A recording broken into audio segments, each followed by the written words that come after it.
보라, 나는 당신들의 말을 기다렸노라. 당신들의 슬기와 당신들의 말에 귀 기울이고 있었노라. 내가 자세히 들은즉 당신들 가운데 욥을 꺾어 그의 말에 대답하는 자가 없도다. 당신들이 말하기를 우리가 진상을 파악했으나 그를 추궁할 자는 하나님이시요 사람이 아니라 하지 말지니라. 그가 내게 자기 이론을 제기하지 아니하였으니 나도 당신들의 이론으로 그에게 대답하지 아니하리라. 그들이 놀라서 다시 대답하지 못하니 할 말이 없음이었더라. 당신들이 말없이 가만히 있어서 다시 대답하지 아니한즉 내가 어찌 더 기다리랴. 나는 내 본분대로 대답하고 나도 내 의견을 보이리라. 내 속에는 말이 가득하니 내 영이 나를 압박함이니라. 보라, 내 배는 봉한 포도주통 같고 터지게 된 새 가죽 부대 같구나. 내가 말을 하여야 시원할 것이라. 내 입을 열어 대답하리라. 나는 결코 사람의 낯을 보지 아니하며 사람에게 영광을 돌리지 아니하리니 이는 아첨할 줄을 알지 못함이라. 만일 그리하면 나를 지으신 이가 속히 나를 데려가시리로다.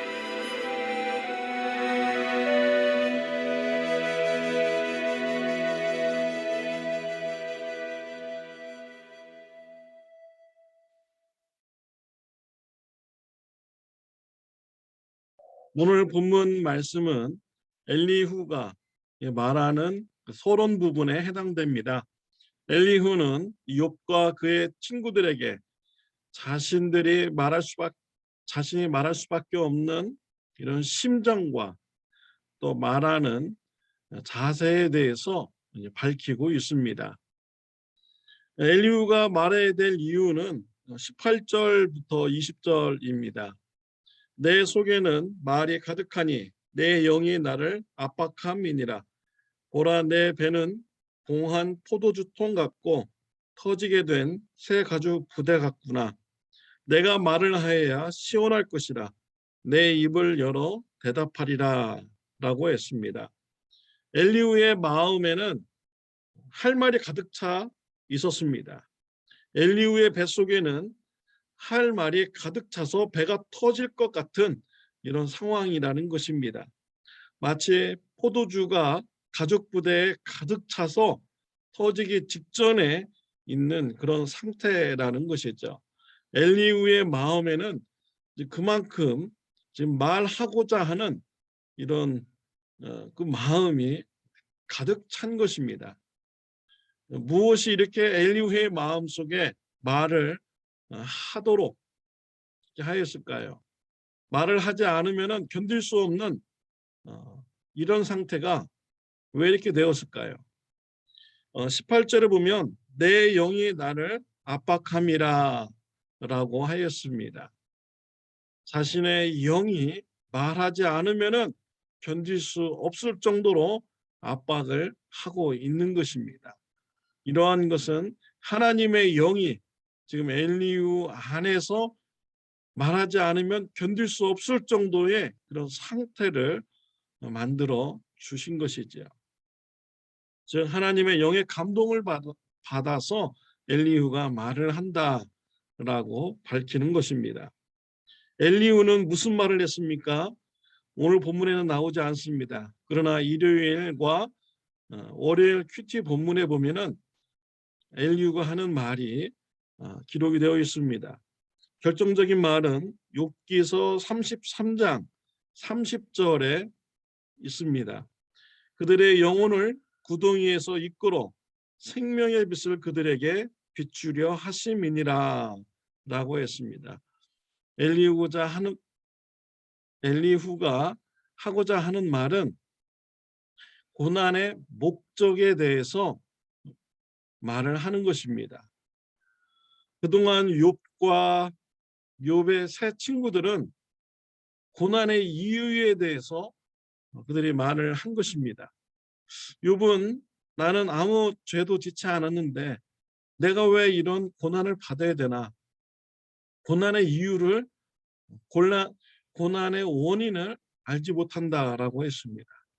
욥의 세 친구들은 욥이 죄를 지었기 때문에 고난받는다라고 고난의 원인, 고난의 이유에 대해서 말을 한 것이죠. 그러나 이 엘리후는 고난의 목적에 대해서 말을 한 것입니다. 고난을 받는 이런 목적은 하나님께서 주시는 생명의 빛을 비추게 함이다라고 엘리후가 밝히고 있습니다. 죄를 지어서 고난을 받든 또 하나님의 뜻 가운데 고난을 받든 이러한 고난의 목적은 바로 생명의 빛을 비춤받기 위한 것이다 라고 밝히는 것입니다. 이런 엘리후의 말은 맞는 말입니다. 하나님께서 죄를 지은 자에게 고난을 주십니다. 왜 주십니까? 죄를 회개하라고 주시는 것이죠. 그래서 하나님의 말씀에 순종하는 삶을 살아서 하나님의 그런 생명의 빛을 풍성히 누리도록 하기 위한 것입니다. 또 하나님의 뜻 가운데 고난 받을 수도 있죠. 왜 고난을 주십니까? 겸손하고 죄짓지 말라는 것입니다. 그래서 인내함으로써 하나님의 말씀에 순종하여 하나님의 생명의 빛을 풍성히 누리도록 하기 위한 것이죠.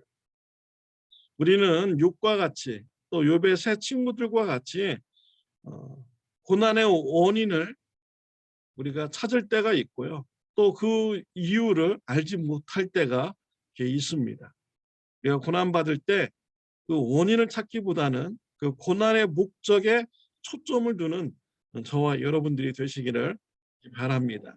고난이 올 때 내 삶을 돌아보고 또 내가 더욱더 겸손해지고 인내하는 성품을 통하여 하나님의 말씀에 순종하는 사람으로 성장하도록, 그래서 하나님께서 주시는 생명의 빛을 비침받도록 성화되어가는 이런 삶이 있어야 되는 것입니다. 하나님께서 욥의 세 친구들을 책망하실 때 이 엘리후는 책망받지 않았습니다. 엘리후가 하나님의 감동을 받아서 욥과 세 친구들에게 말했다는 이런 증거인 것이죠.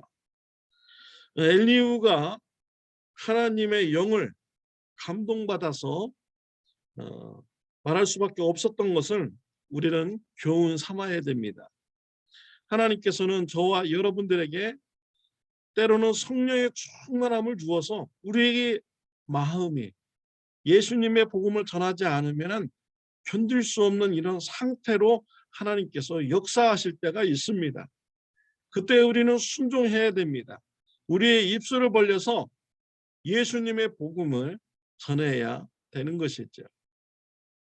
사도 바울은 고린도전서 9장 16절에 내가 복음을 전할지라도 자랑할 것이 없음은 내가 부득불 한 입이나 만일 복음을 전하지 아니하면 내게 화가 있을 것이로다 라고 하였습니다. 바울은 복음을 전하지 않는다면 자신에게 화가 미칠 것이다 라는 이런 믿음으로 복음을 전했습니다. 성령님께서 사도 바울에게 복음을 전하라고 명령하시는데 그때 복음을 전하지 않는다면 성령님의 말씀에 불순종하는 것이죠. 또 성령님을 근심케 만드는 이러한 행동인 것입니다. 성령님께서 저와 여러분들에게 충만함으로 역사해 주셔서 예수님의 복음을 전하지 않으면은 견딜 수 없는 그런 마음의 감동을 주십니까? 성령의 음성에 순종하시기 바랍니다. 때를 어떤지 못 어떤지 어떠한 상황이든지 간에 여러 가지 방법을 통하여서 순종하여서 하나님의 말씀, 예수님의 복음을 전하는 저와 여러분들이 되시기를 바랍니다. 엘리후는 말씀을 전하는 자세에 대해서 밝히고 있습니다. 21절, 22절 말씀입니다. 나는 결코 사람의 낯을 보지 아니하며 사람에게 영광을 돌리지 아니하리니 이는 아첨할 줄을 알지 못함이라. 만일 그리하면 나를 지으신 이가 속히 나를 데려가시리로다 라고 했습니다. 엘리후는 사람에게 아첨하는 이러한 말로 말을 하지 않는다라고 밝혔습니다. 사람에게 아첨하는 말로 말하면은 하나님께서 자신의 생명을 거두어 가시라고 이렇게 마음대세를 가지고 있는 것이죠. 우리는 사람을 기쁘게 하는 말을 하지 말아야 됩니다. 진실된 말을 해야 되고요. 또 하나님께서 우리가 하는 말을 듣고 계시고 또 보고 계시다는 이런 의식 가운데 말을 해야겠습니다. 하나님께서 보고 계십니다. 하나님께서 듣고 계십니다. 하나님께서 기뻐하시는 말씀을 하는 저와 여러분들이 되시기를 바랍니다. 예수님의 복음을 전파할 때 우리 하나님께서는 기쁘시게 보십니다. 때를 얻든지 못 얻든지 예수님의 복음을 전하는 저와 여러분들이 다 되시기를 바랍니다. 기도드리겠습니다.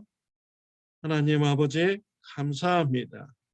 엘리후와 같이 성령의 충만함을 받아서 하나님의 말씀을 전하라는 이런 감동이 왔을 때 순종하여서 하나님의 말씀을 전하는 자가 되게 하여 주옵소서. 하나님 앞에서 말하고 있다는 의식을 가지고 하나님이 기뻐하는 말을 많이 하는 저와 우리 성도님들 되게 하여 주옵소서. 예수님의 이름으로 기도드렸습니다. 아멘. 네, 오늘은 토요일입니다. 내일 주일 예배를 위해서 여러분 기도하여 주시기를 바랍니다. 좋은 하루 되시기를 바랍니다.